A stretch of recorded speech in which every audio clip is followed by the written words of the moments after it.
sekalian. Salam, selamat pagi. Ya, saya bersyukur bisa hadir di tengah-tengah saudara. Perkenalkan, nama saya Sony Santoso. Jadi saya pelayanan di STPI Madiun.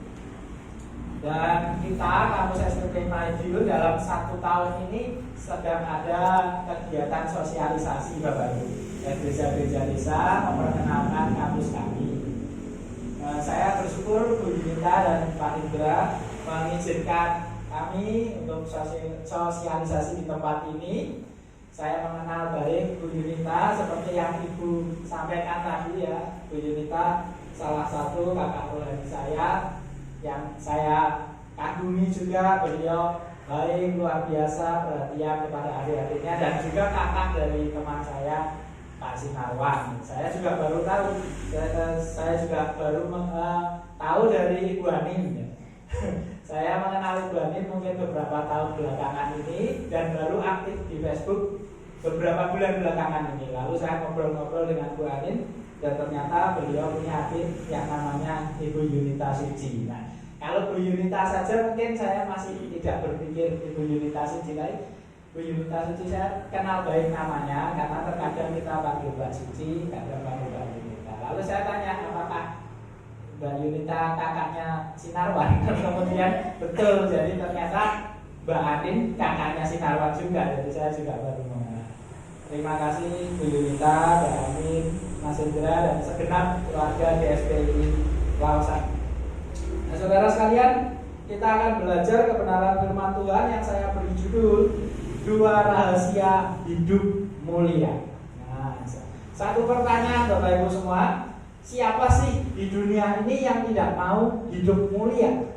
Nah, itu kan tidak ada orang yang tidak mau hidupnya mulia. Tapi sebelumnya mari kita samakan dulu persepsi kita. Apakah yang Anda mengerti, yang Anda maksud ketika Anda mendengar hidup mulia? Karena dunia berpikir bahwa mulia atau bahasa Jawanya mulyo itu ke arah apa Bapak Ibu? Kekayaan, ya, kekayaan. Uripe mulyo berarti kan ke arah kekayaan. Nah, tapi Bapak Ibu, Alkitab mengajarkan kepada kita bahwa hidup mulia bukanlah hidup kekayaan. Dan hari ini kita akan belajar rahasia hidup mulia menurut Alkitab. Dan hidup mulia menurut Alkitab adalah ketika hidupnya memberkati banyak orang, ketika hidupnya mengasihi Allah dan sesama, dan otomatis orang seperti ini Bapak Ibu akan dikasih sesama.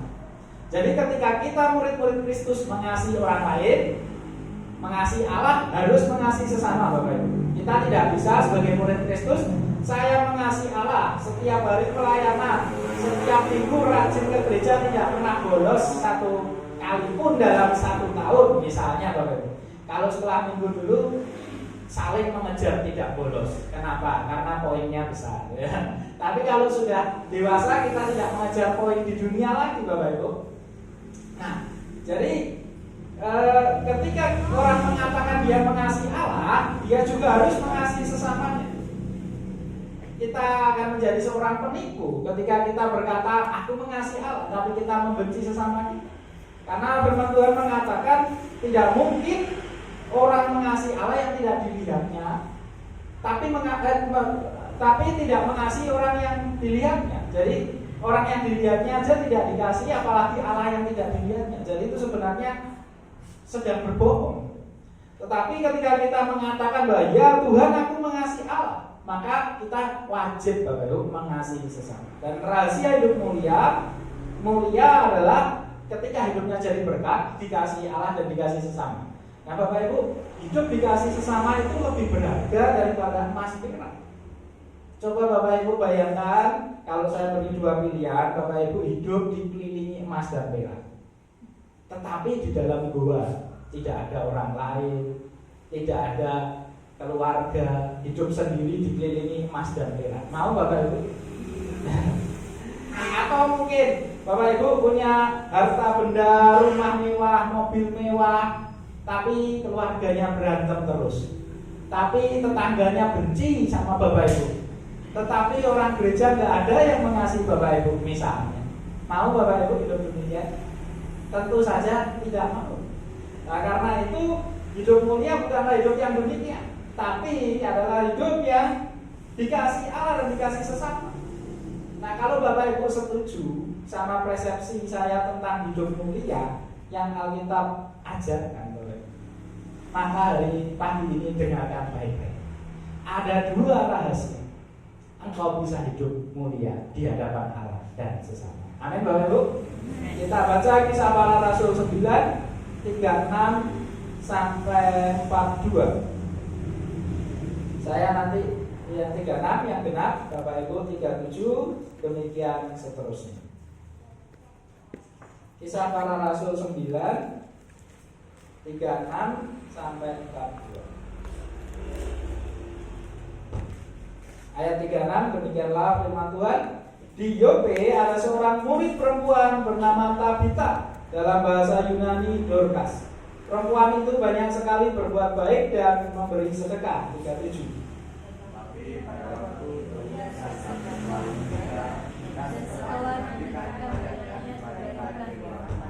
Lida dekat dengan Yope. Ketika murid-murid mendengar bahwa Petrus ada di Lida, mereka menyuruh dua orang kepadanya dengan permintaan, segeralah datang ke tempat kami. 39. Maka berkemaslah Petrus dan berangkat bersama-sama dengan mereka. Setelah sampai di sana, ia dibawa ke ruang atas menjaga dalam perjalanannya, dan sambil menangis mereka berdoa kepadanya semua Tetapi Petrus menyuruh mereka semua keluar, lalu ia berlutut dan berdoa. Kemudian ia berbalik ke mayat itu dan berkata, Tabita, bangkitlah. Lalu Tabita membuka matanya dan ketika melihat Petrus, ia bangun lalu duduk. 41. Petrus memegang tangannya dan membantu dia berdiri. Kemudian dia memanggil orang-orang kudus berjaga-jaga, lalu menunjukkan kepada mereka bahwa orang itu. Peristiwa itu tersiar di seluruh Yope dan banyak orang menjadi percaya kepada Tuhan. Amin. Bapak Ibu sekalian, kita akan coba memahami dan belajar ayat demi ayat. Tapi untuk kali ini Bapak Ibu, ini luar biasa karena rahasianya ada di ayat pertama. Jadi intinya di ayat pertama, berikutnya baru kita akan mengulas ayat yang lain. Ayat 36, di Yope ada seorang murid perempuan bernama Tabita, dalam bahasa Yunani Dorcas. Perempuan itu apa Bapak Ibu? Banyak sekali berbuat baik dan memberi sedekah. Jadi rahasianya sudah dibuka Bapak Ibu di awal pembacaan ayat kita. 1. Rajin berbuat baik. 2. Memberi sedekah. Jadi Bapak Ibu rahasianya sederhana. Kalau Anda ingin hidup mulia selama hidupmu di dunia ini, hidup yang memberkati banyak orang, hidup yang mengasihi banyak orang, hidup sehingga hidupmu akan dikasihi banyak orang dan dikasihi Tuhan, maka jangan pernah lupakan dua rahasia ini, berbuat baik dan memberi sedekah. Bapak Ibu, anak Tuhan harus rajin berbuat baik. Anak Tuhan harus rajin memberi sedekah. Saya ada sebuah ilustrasi. Suatu kali ada seorang anak kecil yang sedang lapar. Yang sedang lapar mungkin 2-3 hari yang lalu dia belum makan. Nah, tapi dia masih kuat jalan sambil menahan perutnya yang kosong. Dia berjalan dan berjalan lalu lewat di sebuah toko roti yang baru buka pagi. Dia melihat dari etalase toko itu rotinya menarik-menarik Bapak Ibu. Akhirnya perutnya tambah kosong. Nah, Bapak Ibu kalau perut kosong lihat makanan kenyang atau kosong? Tambah kosong. Tambah kosong Bapak Ibu. Kalau puasa lihat makanan tambah kosong. Jadi seperti itu anak kecil ini melihat roti itu menarik sekali, dia diingatkan bahwa perutnya kosong. Lalu dia menatap dari etalase, dia melihat roti demi roti dan dia berdoa.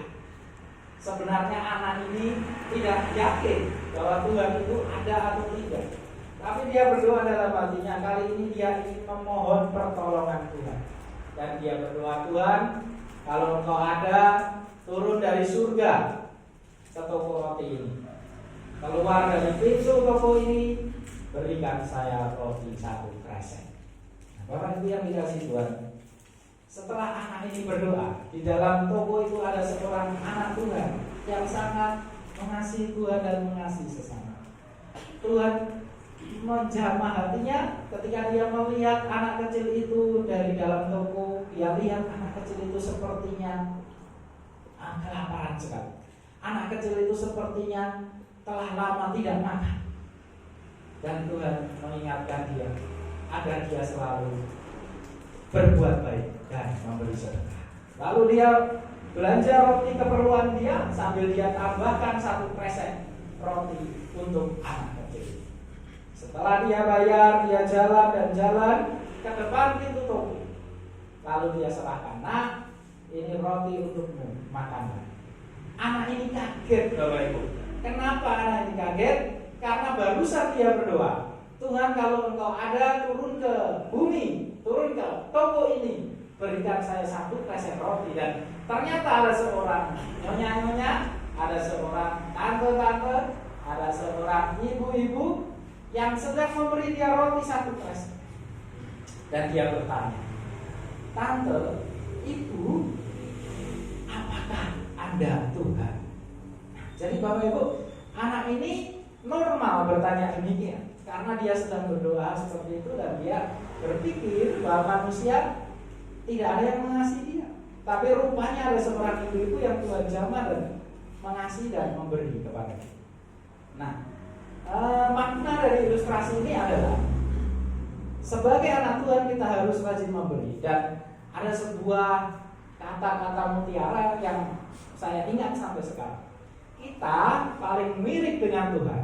Bapak Ibu dengarkan baik-baik. Kita paling mirip dengan Tuhan pada saat memberi. Amin Bapak Ibu. Pada saat memberi Bapak Ibu. Jadi kalau kita pelayanan kemana-mana tapi kita tidak berbuat baik dan tidak memberi, kita kikir minta ampun, kita tidak mau membantu orang lain, maka sebenarnya kita sedang jauh dari kemiripan akan Yesus Tuhan dan teladan kita.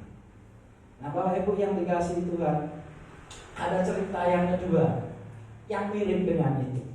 Anak kecil lagi yang kelaparan lagi. Nah, jadi ceritanya hampir sama. Anak kecil ini kelaparan, dia jalan-jalan dan jalan-jalan, tapi dia tidak lewat toko roti, tapi dia lewat sebuah rumah mewah. Nah saat ini dia sedang haus sekali, hausnya melebihi lapar. Jadi dia berpikir tidak minta makanan, tapi dia sedang ingin minta air putih saja, 1 gelas air putih saja.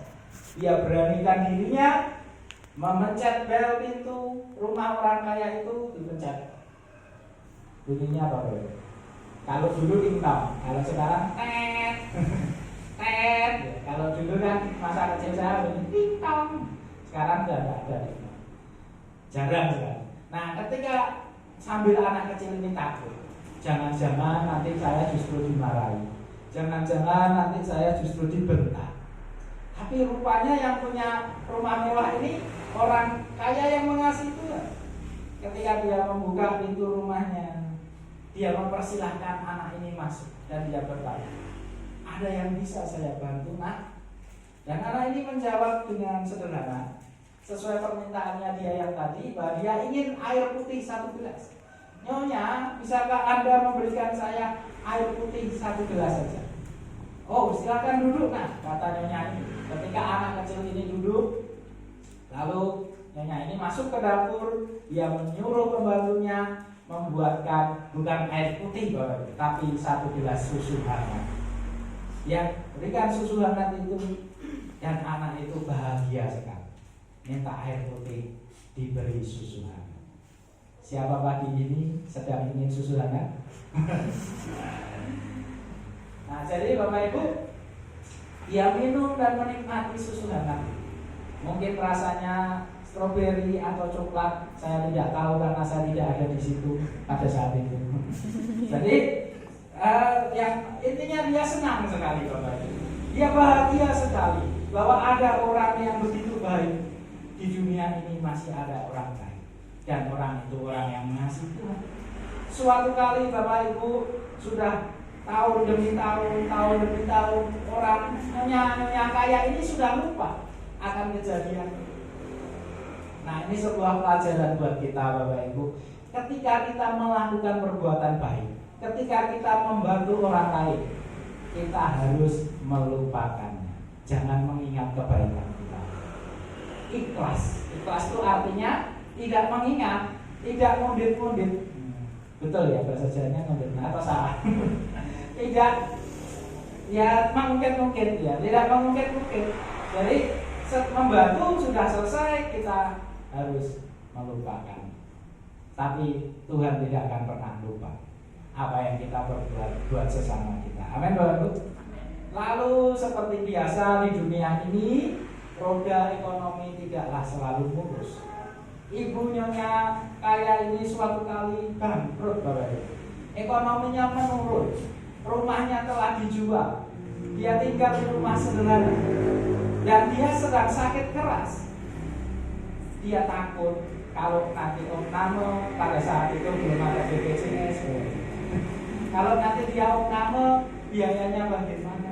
Tapi kalau nggak opname, sakit sekali, sudah parah. Lalu dia beranikan diri untuk opname. Setelah opname beberapa hari, Bapak Ibu boleh pulang. Dia sangat takut untuk ke tempat kasir rumah sakit, karena uangnya dia secara logika dia pikir pasti nggak cukup ini. Bagaimana ini? Jangan-jangan saya nggak boleh pulang, ditahan dulu. Tapi dia beranikan diri ke sana. Mbak, saya minta tagihan rumah sakit. Dibuatkan tagihan itu, diberikan Bapak. Dia melihat jumlah totalnya fantastis sekali, seperti perkiraan dia tidak sanggup bayar. Tapi di bawahnya kok ada stempel lunas, Bapak. Jadi ada stempel lunas dan di bawahnya ada tulisan telah dibayar dengan segelas susu hangat. Nah Bapak Ibu tahu, ternyata yang punya rumah sakit itu anak kecil yang dia tolong. Satu pelajaran buat kita, bahwa ketika kita ditolong orang lain, jangan kita melupakan. Jadi ketika kita menolong, nggak boleh mengingat.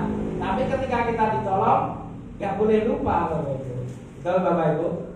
Ketika kita ditolong, kita nggak boleh lupa. Nah, Bapak Ibu yang dikasihi Tuhan, orang baik. Saya membaca di Facebook ada kalimat, orang baik akan selalu ditemukan dengan orang baik. Saya meyakini itu, walaupun terkadang di dunia ini terkadang kita bertemu dengan orang yang tidak baik, tapi rata-rata orang baik sering bertemu dan berkumpul dengan orang baik. Karena itu Bapak Ibu, jadilah orang baik kalau engkau ingin hidup mulia, kalau engkau ingin hidup yang memberkati banyak orang, seperti Dorcas. Hari ini kita belajar seorang wanita yang sangat mengasihi Tuhan yang bernama Dorcas. Saya juga kurang paham apakah Dorcas ini janda atau memang tidak menikah, tapi yang saya tahu Dorcas ini hidup seorang diri. Nah, saya baca lagi ayat berikutnya 37. Tetapi pada waktu ia sakit lalu meninggal, dan setelah dimandikan, mayatnya dibaringkan di ruang atas. Jadi suatu kali Dorcas ini sakit dan meninggal. Dorcas yang baik hati ini, Dorcas yang Alkitab tulis rajin berbuat baik dan memberi sedekah ini, suatu kali dia meninggal, dan setelah dia dimandikan, mayatnya dibaringkan di ruang atas. Ayat 38. Lida dekat dengan Yope. Ketika murid-murid mendengar bahwa Petrus ada di Lida, mereka menyuruh 2 orang kepadanya dengan permintaan, segeralah datang ke tempat kami. Jadi Bapak Ibu, Dorcas ini tinggal di Yope, dan saat itu Dorcas sedang meninggal, dan Yope berdekatan dengan Lida, sebuah kota di mana saat itu Petrus sedang ada di Lida. Sehingga murid-murid berpikir, minta tolong sama Rasul Petrus saja. minta tolong sama Rasul Petrus, kita panggil Rasul Petrus untuk datang ke Yope. Karena Dorcas yang kita kasih sedang meninggal. Ayat 39. Maka berkemaslah Petrus dan berangkat bersama-sama dengan mereka. Setelah sampai di sana, ia dibawa ke ruang atas dan semua janda datang berdiri dekatnya. Dan sambil menangis mereka menunjukkan kepadanya semua baju dan pakaian yang dibuat Dorcas waktu ia hidup. Nah, akhirnya Petrus menyanggupi Bapak Ibu untuk datang ke Yope. Petrus berkemas, lalu Petrus datang ke Yope. Ia dibawa ke atas. Jadi Petrus dibawa ke jenazah dari Ibu Dorcas ini. Semua janda, artinya banyak sekali janda, pada datang semua, pada melayat semua. Nah, Bapak Ibu, orang yang baik, orang yang hidupnya mulia, kematiannya pasti ditangisi banyak orang. Kematiannya pasti menimbulkan kesedihan bagi banyak orang. Walaupun dia mati, pasti dia ke surga dan dia bertemu Allah dengan bahagia. Tetapi orang yang ditinggalkan orang baik ini sedih, Bapak Ibu. Mereka berkumpul, mereka melayat, dan mereka bilang sama Petrus demikian. Mereka menunjukkan kepadanya semua baju dan pakaian. Jadi Rasul Petrus, ini baju-baju pakaian yang saya kenakan ini, yang saya bawa di kresek ini, yang saya bawa di tas saya ini, yang anak saya pakai ini, semua ini pemberian dari Dorcas. Maka itu luar biasa sekali hidupnya Dorcas. Jadi Dorcas ini rajin sekali berbuat baik dengan cara apa, Bapak? Dia setiap saat dia menjahit pakaian, setiap saat dia membuat pakaian, bukan untuk dijual. Dia bukan toko pakaian. Dia juga janda yang mungkin secara ekonomi juga tidak kuat. Tapi dia memperhatikan orang lain, dia memperhatikan sesama, dia memperhatikan teman gereja, dia memperhatikan teman kampungnya, dia memperhatikan keluarga besarnya. Kalau ada waktu, dia berkunjung ke tetangganya. Mbak, Dek, aku sudah membuat baju ini buat kamu. Nah, begitu Bapak Ibu. Setiap saat, tidak hanya 1-2 orang. Mungkin bulan berikutnya saat Dorcas ada berkat, dia pikirkan orang lain lagi. Dia buat baju dan celana lagi, datang ke tetangga yang lain. Pak, Dek, ini ada baju. Dan itu jumlahnya banyak sekali dan mereka sedang berkumpul saat itu. Berkumpul dan menunjukkan kepada Petrus, menceritakan kepada Petrus bahwa Dorcas orang yang baik sekali. Bukti-bukti kebaikannya terlihat pada baju-baju kami. Ayat 40. Tetapi Petrus menyuruh mereka semua keluar. Lalu ia berlutut dan berdoa. Kemudian ia berpaling ke mayat itu dan berkata, Tabita, bangkitlah. Lalu Tabita membuka matanya dan ketika melihat Petrus, ia bangun lalu duduk. Bapak Ibu yang dikasih Tuhan, orang yang hidupnya mulia, dia akan dikasih banyak orang, dia akan didoakan banyak orang, dan dia akan mengalami mujizat dalam hidup. Amin Bapak Ibu. Mungkin mujizat yang kita alami tidak sama persis dengan Dorcas, tapi saya yakin ketika kita berbuat baik, ketika kita mengasihi sesama, banyak orang mendoakan kita, hidup kita tidak akan kekurangan apa.